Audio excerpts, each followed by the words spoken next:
The 21st century was built on a foundation of black gold, oil. The men who controlled it were not just CEOs, they were kings. Their power, absolute. Their reach, global.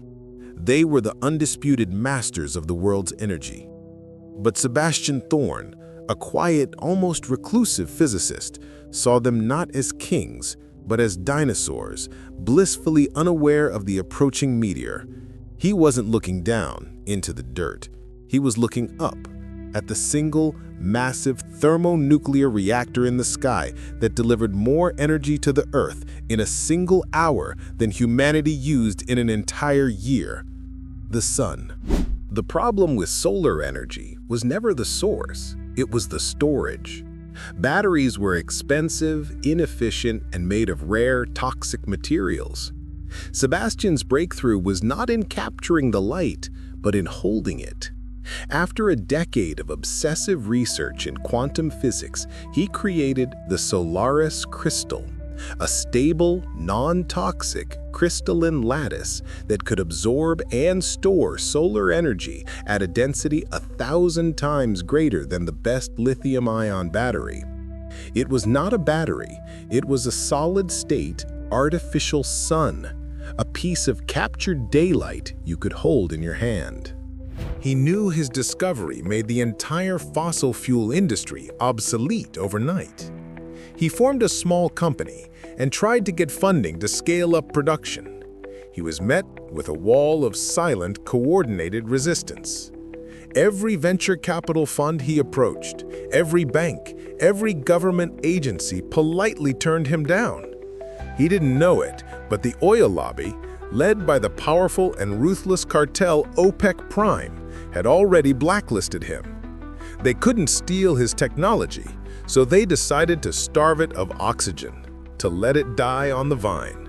Bankrupt and defeated, he was forced to sell off his lab, his equipment, everything.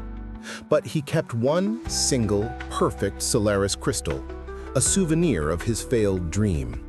He saw no path forward. The old kings had won. They had successfully protected their dark, dirty kingdom from the threat of clean, infinite light.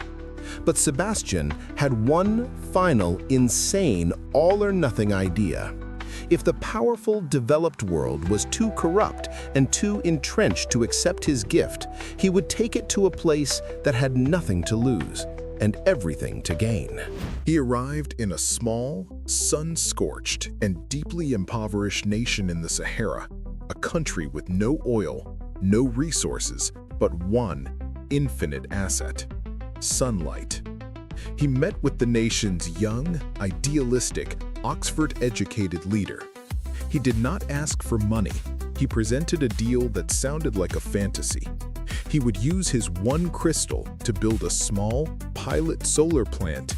In exchange for the land and the workforce, he would give the nation a 50% stake in a new, shared enterprise.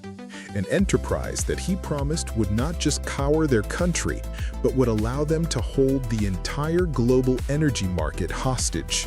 For 2 years, they worked under the brutal desert sun. It was not a high-tech, robotic construction. It was a project built by human hands and an unshakable will. Thousands of local workers, trained by Sebastian and his small team, helped build Helios Station. It was not just a field of solar panels, it was a work of art, a vast, circular, and beautiful array of mirrors, all focused on a single central tower.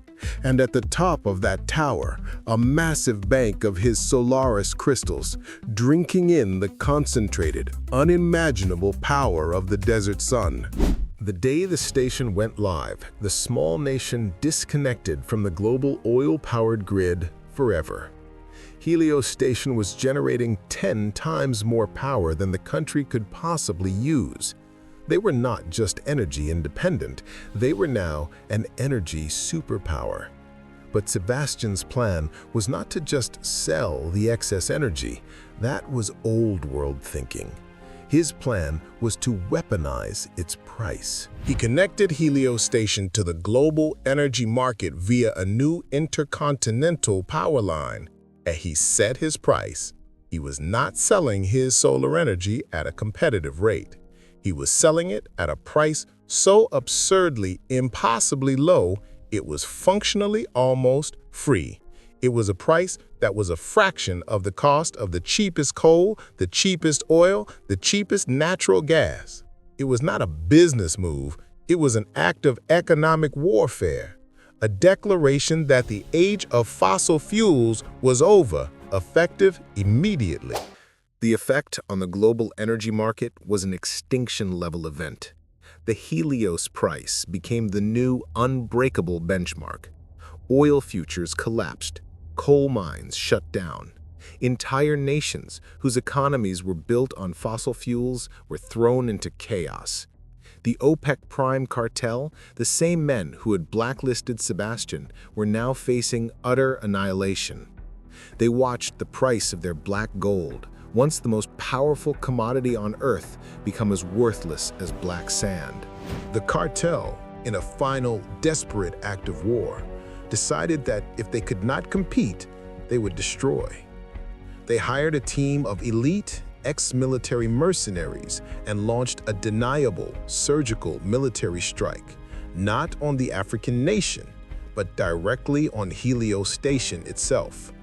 Their goal was simple: to destroy the central tower, to shatter the crystals, and to plunge the world back into energy darkness, restoring their own relevance.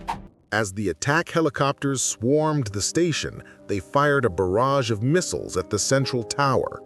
But Sebastian had anticipated this. He was not just a physicist, he was a strategist. The tower was protected by a localized, high-energy electromagnetic shield powered by a fraction of the station's immense output. The missiles, their guidance systems fried, detonated harmlessly in the air. A beautiful but utterly ineffective firework display.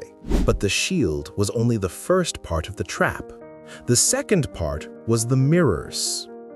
With the attack helicopters now hovering, confused over the vast circular array, Sebastian gave his final command. The thousands of mirrors, each controlled by a micro-actuator, realigned. In a single, silent, coordinated move, they stopped focusing the sun's energy on the tower. Instead, they focused it on the helicopters.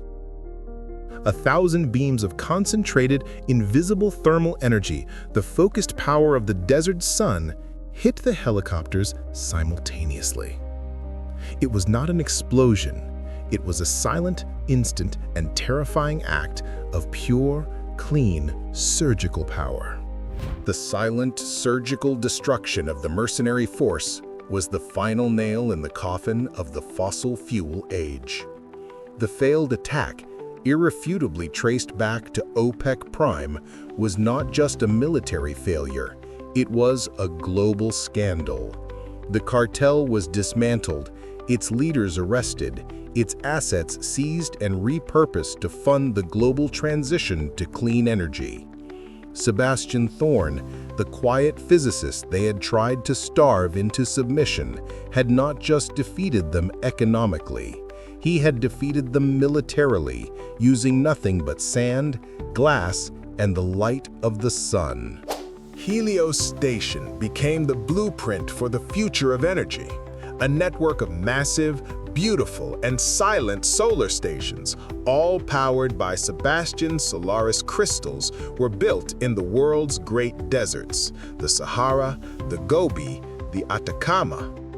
These stations, owned and operated by a new, global, non-profit consortium, provided clean, cheap, and limitless energy to every corner of the planet.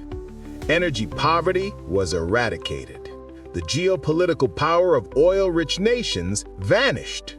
The world, for the first time, was united by a shared, clean, and inexhaustible resource. Sebastian Thorne, the man who held the keys to this new world, did not become a politician or a CEO. He returned to his lab, which was now the most advanced energy research facility on the planet, located at the heart of Helios Station. He had solved the problem of energy, Now he turned his brilliant mind to the next great challenge: energy storage on a planetary scale. He began work on a new, even more audacious project: to build a Solaris crystal so massive it could store enough energy to power human civilization for 1,000 years, a battery for the species itself. He had been dismissed, blacklisted, and attacked, but he had won, not by fighting on his enemy's terms, but by creating a new game with new rules. He had proven that the most powerful force is not the one that can be drilled from the ground, but the one that shines freely and endlessly upon all of us. He was the man who looked at the sun not with fear, but with understanding, and in doing so, he gave the world back its future. The Thorne effect, as sociologists called it, was more than just a technological shift. It was a geopolitical one. With energy now a cheap and universal commodity, the old power structures, built on the control of scarce resources, simply dissolved. Nations, no longer needing to compete for oil, began to collaborate on a global scale. The vast fortunes once spent on armies and resource wars were now redirected into science, art, and exploration. Sebastian's quiet economic war had inadvertently brought about an era of unprecedented global peace. Sebastian's true legacy was not his crystal, but his method. He had faced a monolithic, unbeatable enemy. He did not try to fight it head-on. He simply went to the one place they could not compete, built a better system, and let the old world die of its own obsolescence. He had taught a generation of innovators a new way to fight. Don't attack the king in his castle. Build a better castle next door, and watch as his subjects and his power simply walk away. He became a quiet, guiding force for the new era. A modern-day Prometheus, who had not just stolen fire from the gods, but had taught everyone how to build their own better sun. He proved that true power is not the ability to control a resource, but the ability to create a system that makes that resource irrelevant.